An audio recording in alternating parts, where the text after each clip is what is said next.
Hello, dear students. My name is Panchal Prashant and I welcome you to World Inbox. Dear officers, મુખ્ય પરીક્ષામાં પૂછાતું જે વર્ણનાત્મક અંગ્રેજી છે એમાં માસ્ટરી લાવવા માટે આપણે વર્લ્ડ ઇનબોક્સ એકેડમીની ટીમ ચલાવી રહી છે પ્રોજેક્ટ ક્રેક ડિસ્ક્રિપ્ટિવ ઇંગ્લિશ, જેને શોર્ટમાં આપણે પ્રોજેક્ટ સીડી તરીકે ઓળખીએ છીએ. આજે આ લેક્ચરમાં 54 નંબરનો લેક્ચર આપણે ડિસ્કસ કરવાનો છે, જે બેઝડ છે પ્રેઝન્ટ પરફેક્ટ કન્ટિન્યુઅસ ટેન્સના ઉપર, જેમાં આજે પેરેગ્રાફ 4 ડિસ્કસ કરવાનો છે. પ્રેઝન્ટ પરફેક્ટ કન્ટિન્યુઅસ ટેન્સને ગુજરાતીમાં કહેવાય દોસ્તો ચાલુ પૂર્ણ વર્તમાનકાળ, જેમાં આજે પેરેગ્રાફ 4 ડિસ્કસ કરવાનો છે, જેનું ટાઇટલ છે પર્યાવરણીય સંરક્ષણ. સરસ મજાનું ટાઇટલ છે દોસ્તો. મેથ્સમાં વારે ઘડીએ પર્યાવરણના આધારિત એસે, રિપોર્ટ રાઇટિંગ, કદાચ એન્વાયરમેન્ટલ ડે સેલિબ્રેટ કર્યો હોય તો એના બેઝ ઉપરની વસ્તુ પૂછાતી હોય છે. તો એ કેસમાં આપણે પર્યાવરણને સંરક્ષણ કરવાના મુદ્દાઓ લખવાના હોય તો લખી શકાય. ડન. તો આજનો જે પેરેગ્રાફ છે એક આ રીતનો છે, જે ગુજરાતીમાં લખેલો છે આને આપણે ઇંગ્લિશ લેંગ્વેજમાં ટ્રાન્સલેટ કરવાનું રહેશે. તો આ વિડીયોમાં દરેકે દરેક વાક્યને આપણે ઇંગ્લિશમાં ટ્રાન્સલેટ કરીશું. તમે લાસ્ટ મિનિટ સુધી જોતા રહેજો. અનિયંત્રિત વિકાસને કારણે ઘણા દાયકાઓથી પર્યાવરણીય અધોગતિ વધી રહી છે. આબોહવાની ચિંતાઓ તીવ્ર બન્યા પછી સરકાર નવીનીકરણીય ઉર્જાને પ્રોત્સાહન આપી રહી છે. નાગરિકો ઘણા વર્ષોથી સંરક્ષણ અભિયાનોમાં ભાગ લઈ રહ્યા છે. 2015થી પર્યાવરણીય સંગઠનો જાગૃતિ ફેલાવી રહ્યા છે. તો આ સરસ મજાના પેરેગ્રાફ છે, મુખ્ય પરીક્ષા માટે ખૂબ જ ઇમ્પોર્ટન્ટ સાબિત થયો છે. એને આપણે ઇંગ્લિશમાં લખવાનું હોય તો એના માટે પહેલાં તો કાળ ઓળખવો પડશે કે આખો પેરેગ્રાફ કયા કાળમાં છે. તો કાળ ઓળખવા માટે હંમેશા ગુજરાતી ભાષામાં છેલ્લા રહેલા શબ્દને જોવું પડે. તો અહીંયા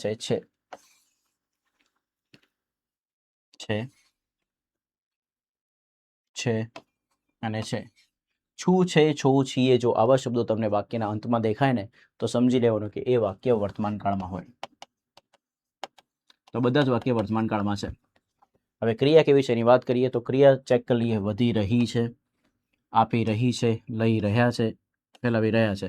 તો જ્યારે વાક્યના એન્ડમાં રહી, રહ્યા, રહ્યું, રહ્યો આવા શબ્દો આવે ને તો એ વાક્યમાં રહેલી ક્રિયાને કહેવાય ચાલુ ક્રિયા.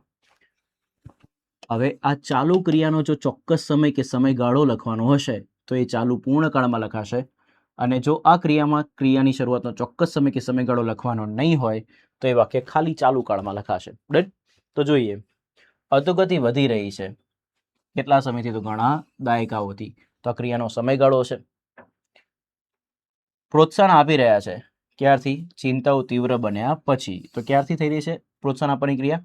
ચિંતાઓ તીવ્ર બન્યા પછીથી. તો આ ક્રિયાની શરૂઆતનો ચોક્કસ સમય છે. ભાગ લઈ રહ્યા છે. કેટલા? ઘણા વર્ષોથી. તો ક્રિયાનો સમયગાળો છે. જાગૃતિ ફેલાવી રહ્યા છે. ક્યારથી? તો 2015થી. તો ક્રિયાની શરૂઆતનો ચોક્કસ સમય છે. તો જેમ તમને દેખાય છે દોસ્તો કે દરેક વાક્યમાં કાં તો ક્રિયાનો શરૂઆતનો ચોક્કસ સમય લખવાનો છે અથવા તો ક્રિયાનો સમયગાળો. જો ક્રિયાની શરૂઆતનો ચોક્કસ સમય કે સમયગાળો લખવાનો હોય તો એ ચાલુ ક્રિયાને લખવા માટે જે કાળ આવે એને કહેવાય ચાલુ પૂર્ણ કાળ. અને છું, છે, છીએ જેવા શબ્દો પરથી ખબર પડે છે કે આ વર્તમાન કાળના વાક્યો બનશે.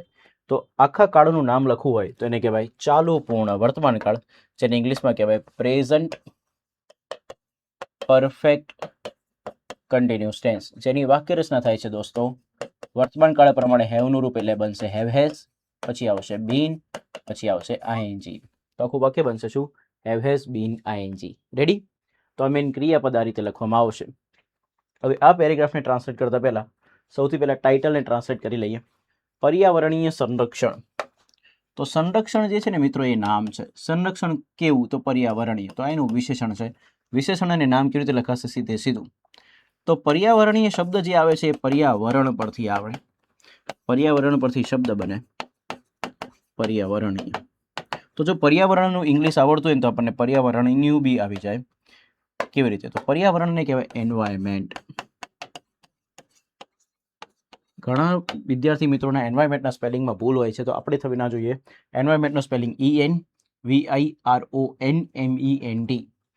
એનવીનો યાદ રાખો ENVI, રનનો યાદ રાખો RON, ને મેન્ટનો યાદ રાખો MENT, એન્વાયરમેન્ટ. રેડી? હવે પર્યાવરણને કીધું એન્વાયરમેન્ટ, તો પર્યાવરણીય જે છે એ વિશેષણ છે. તો ઓરિજિનલ સ્પેલિંગને વિશેષણમાં કન્વર્ટ કરીએ તો પાછળ AL લગાવી દો તો શબ્દ બનશે એન્વાયરમેન્ટલ. તો આનું ગુજરાતી થાય શું? પર્યાવરણીય. રેડી? સંરક્ષણ. સંરક્ષણમાં એક શબ્દ છુપાયેલો છે રક્ષણ. રક્ષણ કરવાની ક્રિયાને કહેવાય પ્રોટેક્ટ કરવું. શું કરવું? પ્રોટેક્ટ. તો એના પરથી શબ્દ બને સંરક્ષણ. અને એને કહેવાય પ્રોટેક્શન. અને પ્રોટેક્શન ના લખવું હોય તો સંરક્ષણનો બીજો એક શબ્દ શીખવાડો છે, પ્રોટેક્શનનો સમાનાર્થી છે, એને કહેવાય કન્ઝર્વેશન. ડન છે. આ આર છે અને આ વી છે, કન્ઝર્વેશન. એકચ્યુઅલી સંરક્ષણ કરવાની ક્રિયાને કહેવાય કન્ઝર્વ કરવું, અને કન્ઝર્વને પરથી એનું નામ બને સંરક્ષણ, જેને કહેવાય કન્ઝર્વ પરથી શું? કન્ઝર્વેશન. રેડી છે? તો આ બધા વોકેબ મેં તમને શીખવાડ્યા ને એનો ફાયદો ઉઠાવીને પર્યાવરણની સંરક્ષણ લખવું હોય તો લખાશે એન્વાયરમેન્ટલ કન્ઝર્વેશન અથવા તો એન્વાયરમેન્ટલ પ્રોટેક્શન. બંનેમાંથી કોઈ બી શબ્દ લખી શકાય છે, બંને એકબીજાના સમાનાર્થી છે. કન્ફર્મ? ઓકે. તો વાક્યનું આપણે શરૂઆત કરીએ. અનિયંત્રિત વિકાસને કારણે ઘણા દાયકાઓથી પર્યાવરણીય અધોગતિ વધી રહી છે. તો પહેલા વાક્ય શીખીએ. પર્યાવરણીય અધોગતિ. તો અધોગતિ એક નામ છે અને પર્યાવરણ એનું વિશેષણ છે. તો વિના કેવી રીતે લખાય? સીધે સીધી અધોગતિ થવી. અધોગતિ થવાની ક્રિયાને કહેવાય ડિગ્રેડ થવું. ડન. Degrade, DEGRADE. અધોગતિ થવીને કહેવાય ડિગ્રેડ થવું. એના પરથી એનું નામ બને અધોગતિ, અને અધોગતિને ઇંગ્લિશમાં ડિગ્રેડ પરથી કહેવાય ડિગ્રેડેશન. જ્યારે બી નામ બને ત્યારે જનરલી પાછળ ION આવતો હોય, તો અધોગતિ એટલે ડિગ્રેડેશન. ડન. પર્યાવરણીય તો હમણાં જ શીખ્યા એન્વાયરમેન્ટલ. તો પર્યાવરણીય અધોગતિને કહેવાય એન્વાયરમેન્ટલ ડિગ્રેડેશન. તો આપણું પહેલું વોકેબ બને છે એન્વાયરમેન્ટલ ડિગ્રેડેશન. વધવું. વધવાની ક્રિયાને કહેવાય ઇન્ક્રીઝ થવું. એનું V2 V3 બનાવવું હોય તો ઇન્ક્રીઝડ બને, પાછળ ઈડી લાગે, ને ING બનાવવું હોય તો ઈ નીકળી જાય, ING લાગે, ઇન્ક્રીઝિંગ. તો ઇન્ક્રીઝ, V2 V3 ઇન્ક્રીઝડ, ને ING વાળું ફોર્મ ઇન્ક્રીઝિંગ. ઘણા દાયકાઓને કહેવાય, ઘણાને કહેવાય મેની, દાયકાઓને કહેવાય ડિકેડ્સ. ડન. ઘણા દાયકાઓથી સમયગાળો છે, તો સમયગાળા માટે ફોર બી લખો તો લખી શકાય ફોર મેની ડિકેડ્સ, પણ અહીંયા થી હોય ત્યારે લખાય. તો ઘણા દાયકાઓ છે એટલે શું લખાશે? મેની ડિકેડ્સ. મેની ના લખો તો ઘણા માટે બીજો શબ્દ આવે, શું? સેવરલ. ડિકેડ્સનો સ્પેલિંગ યાદ રાખજો, DECADES. ને કારણે, ને કારણે કહેવાય ડ્યુ ટુ. આ સારો શબ્દ છે, યાદ રાખજો. ને કારણે કહેવાય શું? Due to. અને બીજો એક શબ્દ લખો તો લખાય બીકોઝ ઓફ. શું લખાય? Because of. બંનેનો અર્થ શું થશે? Due to. અને બીકોઝ ઓફ નો અર્થ શું થશે? ને કારણે. ડન. અનિયંત્રિત વિકાસ. તો દેખો, નિયંત્રણમાં લેવું. નિયંત્રણમાં લેવાની ક્રિયાને કહેવાય કંટ્રોલ કરવું. ડન. તો અનિયંત્રણમાં લેવાની ક્રિયાને કહેવાય. એના પરથી એક શબ્દ બને નિયંત્રિત. નિયંત્રિતને કંટ્રોલ પરથી કહેવાય કંટ્રોલ્ડ. શું કહેવાય? કંટ્રોલ્ડ. અને નિયંત્રિતનું વિરોધી થાય અનિયંત્રિત, તો એને કહેવાય અનકન્ટ્રોલ્ડ. શું કહેવાય? અનકન્ટ્રોલ્ડ. તો અનિયંત્રિત શીખી લીધું. વિકાસ માટે ગ્રોથ બી લખી શકો અને ડેવલપમેન્ટ બી લખી શકો, તો આપણે લખી દઈએ ડેવલપમેન્ટ. તો અનિયંત્રિત વિકાસને કહેવાય અનકન્ટ્રોલ ડેવલપમેન્ટ અથવા અનકન્ટ્રોલ ગ્રોથ. રેડી છે? તો ક્યાંથી શબ્દ આવે છે એ તમને ખબર પડી જાય તો તમારા માટે વોકેબ તૈયાર કરવા ઈઝી બની જશે. તો અનકન્ટ્રોલ આવ્યું ક્યાંથી? કંટ્રોલ પરથી. કંટ્રોલ્ડ આવ્યું ક્યાંથી? તો કંટ્રોલ પરથી. ડન. ઓકે. તો સરસ મજાના વોકેબ શીખ્યા. હવે આ વોકેબનો ઉપયોગ કરીને વાક્યને બનાવવાનું છે. તો સૌથી પહેલા કર્તાની જરૂર પડશે. કર્તા માટે પ્રશ્ન પૂછવો પડશે. પૂછો, કોણ વધી રહી છે? વધવાની ક્રિયા કોણ કરી રહ્યું છે? તો કોણથી પ્રશ્ન પૂછે તો જવાબ આવે છે પર્યાવરણીય અધોગતિ. તો આપણા માટે કર્તા છે પર્યાવરણીય અધોગતિ. તો અહીંયા લખાશે થોડી પેનને છે ને સ્લિમ કરીએ. એન્વાયરમેન્ટલ અધોગતિને કહેવાશે ડિગ્રેડેશન. વધી રહી છે તો છે એટલે વર્તમાનકાળ, રહી એટલે ક્રિયા ચાલુ. પણ ક્યારથી વધી રહેશે? તો ઘણા દાયકાઓથી. સમયગાળો બી છે તો ચાલુ પૂર્ણ વર્તમાનકાળમાં લખાશે, જેની વાક્ય રચના બનશે have has been ING. Environmental degradation જે છે સિંગ્યુલર નામ છે, સિંગ્યુલર નામ સાથે આવશે હેઝ, અને એટલા માટે શબ્દ બનશે હેઝ પછી બીન. વધી રહી છે, વધવાની ક્રિયાને કહેવાય ઇન્ક્રીઝ કરવું, તો શબ્દ બને ઇન્ક્રીઝિંગ. તો environmental degradation has been increasing. પૂછો,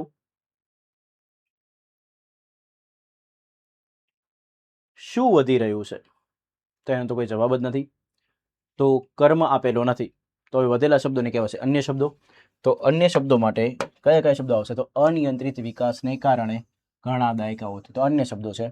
તો અન્ય શબ્દો લખવો હોય તો પાછળથી આગળ આવવું પડશે. તો ઘણા દાયકાઓને કહેવાશે. ઘણા દાયકાઓ સમયગાળો છે તો એને સમયગાળા માટે આવે શબ્દ ફોર. ઘણાને કહેવાય મેની ડિકેટ્સ. મેનીના લખો તો સેવરલ બી લખી શકાય.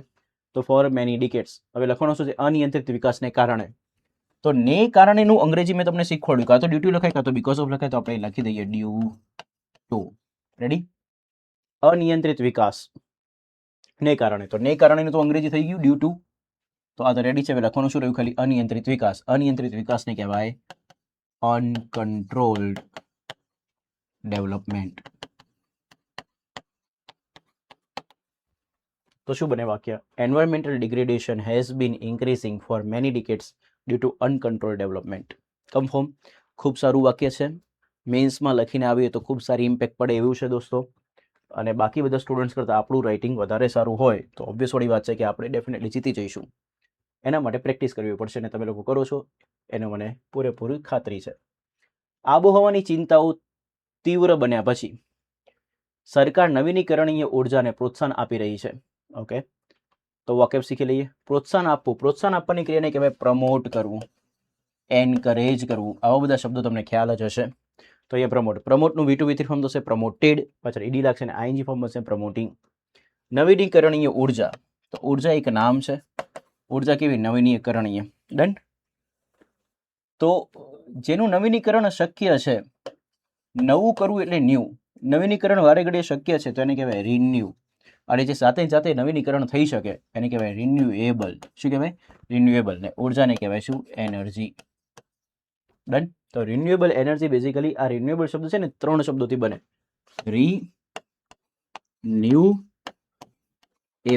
તો RENEWABLE રિન્યુએબલ. ઉર્જાને શું કહેવાય? એનર્જી. તો શબ્દ બને શું? Renewable energy. રેડી છે? ઓકે. પછી તો પછીને કહેવાશે સિન્સ. શું કહેવાશે? સિન્સ. તીવ્ર બનવું. તીવ્ર બનવાની ક્રિયાને કહેવાય ઇન્ટેન્સિફાઈ કરવું. ઇન્ટેન્સિફાઈ. INTENSIFY. ઇન્ટેન્સિફાઈ. અને એનું V2 ફોર્મ બનાવવું હોય તો વાય નીકળી જાય ને IED લાગે ને શબ્દ બને ઇન્ટેન્સિફાઈડ. રેડી છે? ઓકે. આબોહવાની ચિંતા. આ શબ્દ બહુ અત્યારે વાયરલ થયેલો છે, ટ્રેન્ડિંગમાં છે. તમને સાંભળેલું બી હશે. આબોહવાની ચિંતા. ચિંતાને કહેવાય કન્સર્ન. પણ આપણને ખબર છે ચિંતા એક નહીં હોય, ઘણી બધી હશે એટલે કન્સર્ન્સ લખાશે. આબોહવાની કહેવાય ક્લાઇમેટ. તો આબોહવાની ચિંતાને કહેવાય ક્લાઇમેટ કન્સર્ન્સ. સીધું લખાશે. ચિંતા શેની? આબોહવાની. તો એનું વિશેષણ છે અને ચિંતા નામ છે. તો ક્લાઇમેટ કન્સર્ન્સ. રેડી? અમુક શબ્દોને જોઈને ખબર પડે જોઈએ કે એ એક વચનમાં આવશે કે બહુવચન. તો ચિંતા કદી એક ના હોય, એકથી વધુ હોય. આબોહવાની ચિંતા એક નથી, ઘણી બધી છે. એટલા માટે અહીંયા પ્લુરલ લખાય કન્સર્ન્સ. રેડી? તો બધા વાક્ય શીખી લીધા છે. હવે સરસ મજાનું વાક્ય બનાવી દઈએ. તો વાક્યમાં કર્તા શોધવું પડશે. પૂછો કોણ નવીનીકરણીય ઉર્જાને પ્રોત્સાહન આપી રહી છે? તો સરકાર. સરકારને કહેવાય ગવર્મેન્ટ. આગળ કયો આર્ટિકલ આવે? ધ. વર્તમાન કાળમાં ક્રિયા રહી આપી એટલે ચાલુ છે. પણ ક્યારથી? આબોહવાની ચિંતાઓ તીવ્ર બન્યા પછીથી. તો આ ક્રિયાની શરૂઆતનો ચોક્કસ સમય છે અને ચોક્કસ સમય હોય તો વાક્ય લખાશે ચાલુ પૂર્ણ વર્તમાન કાળમાં. જેની વાક્ય રચના થાય have has been ING. Government singular નામ છે આવશે હેઝ બીન.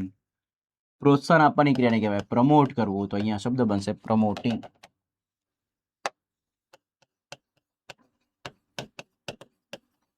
તો શું બને વાક્ય? The government has been promoting.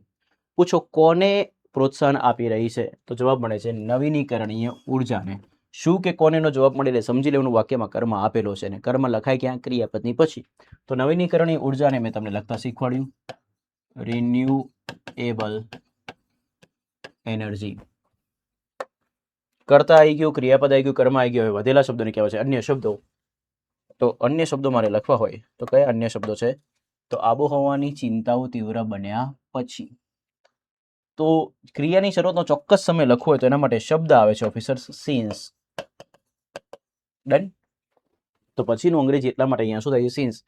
ઘણા બધા લોકો આફ્ટર બી કરીને આવશે પણ ધ્યાન રાખવાનું પછીનું અંગ્રેજી આફ્ટર બી થાય અને સિન્સ બી થાય, પણ સિન્સ ક્યારે કરાય? જ્યારે એ ક્રિયાની શરૂઆતનો ચોક્કસ સમય બતાવે ત્યારથી. સરકાર ક્યારથી નવીનીકરણ ઉર્જાને પ્રોત્સાહન આપે છે? તો જ્યારથી આબોહવાની ચિંતાઓ તીવ્ર બની છે ને ત્યારથી, એના પછીથી. ડન. તો એટલા માટે દોસ્તો ત્યાં સિન્સ લખવામાં આવશે. સિન્સ પછી લખવાનું શું છે? તો આબોહવાની ચિંતાઓ તીવ્ર બન્યા પછી. તો તીવ્ર બનવું એક ક્રિયા છે જેને કહેવાય ઇન્ટેન્સિફાઈ થવું. તો આ ક્રિયાપદ છે. કોણ તીવ્ર બન્યું? તો આબોહવાની ચિંતાઓ. તો એનું કર્તા છે. ફ્રેન્ડ્સ, તમને યાદ છે મેં લાસ્ટ લેક્ચરમાં બી કહ્યું છે કે સિન્સના પછી જો વાક્ય લખવાનું હોય જેની અંદર કર્તા અને ક્રિયાપદ લખવાનું હોય તો એ વાક્ય સાદા ભૂતકાળમાં જ આવે, અને સાદા ભૂતકાળમાં વાક્ય લખવાનું થાય તો ક્રિયાપદનું સાદા ભૂતકાળનું રૂપ એટલે કે V2 ફોર્મ જ આવશે. તો અહીંયા તીવ્ર બનવાનું V2 ફોર્મ લખવાની જરૂર પડશે. તો ઇન્ટેન્સિફાઈનું V2 શું થશે? ઇન્ટેન્સિફાઈડ. કોણ તીવ્ર બન્યું? તો આબોહવાની ચિંતા. તો એ આપણો કર્તા છે. આબોહવાની ચિંતાને કહેવાશે ક્લાઇમેટ કન્સર્ન્સ. તીવ્ર બનવાને કહેવાય ઇન્ટેન્સિફાઈડ. આખું વાક્ય બનીશું the government has been promoting renewable energy since climate concerns intensified. Ready? તો સરસ મજાનું વાક્ય બનાવ્યું છે દોસ્તો. આજના વાક્યો ખૂબ સારા છે. તો મેક્સિમમ ફાયદો ઉઠાવજો. જે બી વાકેફ તમારા માટે નવા હોય એને તૈયાર કરી નાખજો. નેક્સ્ટ, નાગરિકો ઘણા વર્ષોથી સંરક્ષણ અભિયાનોમાં ભાગ લઈ રહ્યા છે. ઓકે, તો નાગરિકોને કહેવાય સિટીઝન્સ. બેઝિક શબ્દ છે. ભાગ લેવો. ભાગ લેવાની ક્રિયાને કહેવાય પાર્ટિસિપેટ કરવું. આ વોકેબ લાસ્ટ લેક્ચરમાં બી આવેલો છે. તમે કદાચ ધ્યાન આપ્યું હોય તો તમને આ શબ્દ આવડતો હોવો જોઈએ. પાર્ટિસિપેટનો સ્પેલિંગ પાર્ટિસિપેટ. ડન. તો પાર્ટિસિપેટનો સ્પેલિંગ શું છે? PARTICIPATE. ભાગ લેવો, પાર્ટિસિપેટ કરવું. પાર્ટિસિપેટનું V2 કે V3 બનાવવું તો ઈ છે ને એની પછી ડી લગાવી દેવાનું એટલે શબ્દ બને પાર્ટિસિપેટેડ. અને એનું ING બનાવવું હોય તો ઈ નીકાળીને ING લગાવવાનું એટલે શબ્દ બને પાર્ટિસિપેટિંગ. સંરક્ષણ અભિયાનો. તો અભિયાનો મિત્રો નામ છે. અભિયાનો કેવા? તો સંરક્ષણ. તો એનું વિશેષણ છે. તો વિના કેવી રીતે લખાય? સીધી. સંરક્ષણને ટાઇટલમાં શીખ્યા શું કહેવાય? કન્ઝર્વેશન. અને અભિયાનોને કહેવાય ડ્રાઇવ્સ તો કેમ્પેન્સ. પર્યાવરણના રિગાર્ડિંગ હોય તો આપણે ડ્રાઇવ્સ બી લખી શકીએ ને કેમ્પેન્સ બી લખી શકીએ. બેટર છે કે આપણે ડ્રાઇવ્સ લખીએ. તો શું બનશે? Conservation drives. ડ્રાઇવ્સ નથી લખવું તો શું લખાશે? કેમ્પેન્સ. ઘણા વર્ષોને કહેવાય મેની યર્સ કાં તો સેવરલ યર્સ. આ બંનેમાંથી કંઈ બી લખી શકાય. તો મેની યર્સ. રેડી છે? તો બધા વાક્ય શીખી લીધા. આ વાક્ય ખૂબ સરસ છે. આ વાક્યને તમે બનાવવા માટે વિડીયો પોઝ કરો અને કમેન્ટમાં વાક્ય લખીને બતાવો કે શું બનશે વાક્ય. તો આઈ હોપ તમે વાક્ય બનાવી દીધું હશે. હવે આપણે આ વાક્યને બનાવીએ. તો સૌથી પહેલા કર્તાને શોધીએ. પૂછો કોણ સંરક્ષણ અભિયાનોમાં ભાગ લઈ રહ્યા છે? કોણથી પ્રશ્ન પૂછો ને જવાબ મળે ને કરતા હોય તો કોણ લઈ રહ્યું છે? નાગરિકો. નાગરિકોને શું કહેવાય? સિટીઝન્સ. હવે જોઈએ ભાગ લઈ રહ્યા છે. તો ભાગ લેવાની ક્રિયાને શું કહેવાય? પાર્ટિસિપેટ. રહ્યા છે એટલે ચાલુ ક્રિયા છે. કયા કાળમાં? વર્તમાન કાળમાં. પણ ક્યારથી ચાલુ છે? તો ઘણા વર્ષોથી. ક્રિયાનો સમયગાળો બી લખવાનો છે. મેં તમને વારે ઘડે કહ્યું છે ચાલુ ક્રિયાની શરૂઆતનો ચોક્કસ સમય કે ક્રિયાનો સમયગાળો લખવાનો હોય તો એ વાક્ય ચાલુ પૂર્ણ કાળમાં લખાય છે. એટલે વર્તમાન કાળ બનશે તો ચાલુ પૂર્ણ વર્તમાન કાળની વાક્ય રચના બનશે હેવ હેઝ બીન ING. હવે હેવ આવે કે હેઝ આવે કરતા પરથી નક્કી થાય. કરતા કોણ છે? સિટીઝન્સ. પ્લુરલ નામ છે. પ્લુરલ એટલે બહુવચન સાથે શું આવે? Have been. ભાગ લેવાની ક્રિયાને કહેવાય પાર્ટિસિપેટ કરવું. તો શબ્દ બને શું? પાર્ટિસિપેટિંગ. તો citizens have been participating. Ready? Okay. હવે પૂછો ક્યારથી ભાગ લઈ રહ્યા છે કાં તો કેટલા શેમાં ભાગ લઈ રહ્યા છે? તો નાગરિકો ઘણા વર્ષોથી સંરક્ષણ અભિયાનોમાં ભાગ લઈ રહ્યા છે. તો જવાબ મળે છે શેમાં ભાગ લઈ રહ્યા છે? સંરક્ષણ અભિયાનોમાં. તો આને આપણે લખવું પડશે. તો માનું અંગ્રેજી થશે ઇન. અને સંરક્ષણ અભિયાનોને ઇંગ્લિશમાં લખવું હોય તો લખાય કન્ઝર્વેશન.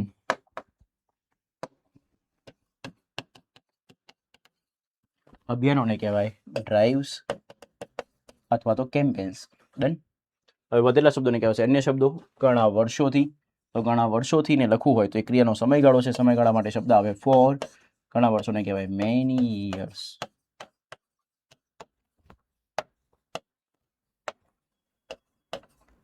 તો શું બને વાક્ય આખું? Citizens have been participating in conservation drives for many years. ખૂબ સરસ મજાનું વાક્ય. તો તમે ચેક કરો કે તમારું વાક્ય આવું બન્યું છે કે નહીં. નેક્સ્ટ, 2015થી પર્યાવરણીય સંગઠનો જાગૃતિ ફેલાવી રહ્યા છે. તો વાત કરીએ પર્યાવરણીય સંગઠનોની. સંગઠનો નામ છે, સંગઠનો કેવા? પર્યાવરણીય. તો એનું વિશેષણ છે વિના કેવી રીતે લખાય? સીધી સીધી. તો પર્યાવરણીય તો અંગ્રેજી હવે તમને આવડી જ ગયું હશે, એન્વાયરમેન્ટલ. સંગઠન હોય ને એને ઓર્ગેનાઇઝેશન કહેવાય, અને એકથી વધુ હોય તો એને શું કહેવાય? ઓર્ગેનાઇઝેશન્સ. રેડી? તો આપણા માટે શબ્દ બન્યો ઓર્ગેનાઇઝેશન. હવે દેખો અહીંયા ઝેડ છે ને અહીંયા એસ છે, બંનેમાં શું ફરક છે એવી કહી દઉં. ઝેડ વાળું લખશો તો અમેરિકન ઇંગ્લિશ થઈ જશે, એસ વાળું લખશો તો બ્રિટિશ ઇંગ્લિશ થશે. આપણે લખવાનું છે બ્રિટિશ ઇંગ્લિશમાં, એટલે ઝેડ નહીં લખીએ આપણે, શું લખીશું? એસ લખીશું. ડન. આ શબ્દ આવે છે ક્યાંથી? ઓર્ગેનાઇઝ અને ઓર્ગેનાઇઝ આવી રીતે છે. સંગઠિત કરવું, સંગઠિત કરવાની ક્રિયાને કહેવાય ઓર્ગેનાઇઝ કરવું. ઓર્ગેનાઇઝ કરવું. એસઈ વાળું બ્રિટિશ ઇંગ્લિશ છે, ઝેડઈ વાળું અમેરિકન ઇંગ્લિશ છે. હજુ કહું છું યાદ રાખજો, આપણે એસ વાળું લખવું પડશે. તો આપણા માટે સાચું સ્પેલિંગ થશે એન્વાયરમેન્ટલ ઓર્ગેનાઇઝેશન્સ, જેમાં એસ આવે. ફેલાવવું, ફેલાવવાની ક્રિયાને કહેવાય સ્પ્રેડ કરવું. શું કરવું? સ્પ્રેડ. અને એનું આઈએનજી વાળું ફોર્મ બને સ્પ્રેડિંગ. જાગૃતિ, અહીંયા લખીને આપું એટલે તમને કોઈ જાતનો પ્રશ્ન ના થાય. સ્પ્રેડિંગ. જાગૃતિને કહેવાય અવેરનેસ. શું કહેવાય? અવેરનેસ. 2015 થી તો આ ક્રિયાની શરૂઆતનો ચોક્કસ સમય છે, એટલા માટે દોસ્તો લખવામાં આવશે સિન્સ 2015 કે તો 2015 એવું બી બોલી શકાય. ઓકે, તો સૌથી પહેલા કરતા શોધવો પડશે. પૂછો કોણ જાગૃતિ ફેલાવી રહ્યા છે? તો પર્યાવરણીય સંગઠનો. તો એને લખાશે એન્વાયરમેન્ટલ ઓર્ગેનાઇઝેશન્સ.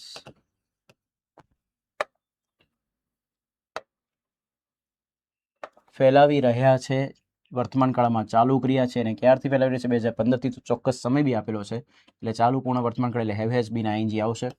તો ઓર્ગેનાઇઝેશન સાથે આવશે હેવ બીન. ફેલાવી રહ્યા છે, ફેલાવવાની ક્રિયાને કહેવાય સ્પ્રેડ કરવું. તો સ્પ્રેડનું આઈએનજી બનશે સ્પ્રેડિંગ. તો environmental organisations have been spreading. પૂછો શું ફેલાવી રહ્યા છે? શું કે કોનેથી પ્રશ્ન પૂછો? શું ફેલાવી રહ્યા છે? તો જાગૃતિ. જાગૃતિને કહેવાય અવેરનેસ. ડન. ક્યારથી? તો 2015 થી. તો આવશે સિન્સ 2015. પતી ગયું વાક્ય. તો શું બન્યું વાક્ય? Environmental organisations have been spreading awareness since 2015. Confirm? Okay. તો ખૂબ સરસ મજાનું વાક્ય હતું દોસ્તો, અને પેરેગ્રાફની અંદર બધા જ વાક્યમાં ખૂબ સારા વોકેબ બી હતા. આઈ હોપ તમને આ વોકેબ હેલ્પફુલ થાય. તમે આ બધા વોકેબને તૈયાર કરો અને તમારી જે લખવાની જે સ્કિલ છે ઇંગ્લિશમાં એમાં ઇમ્પ્રુવમેન્ટ આવે. મળી નેક્સ્ટ લેક્ચરમાં. Till then bye. Take care, be happy, be healthy.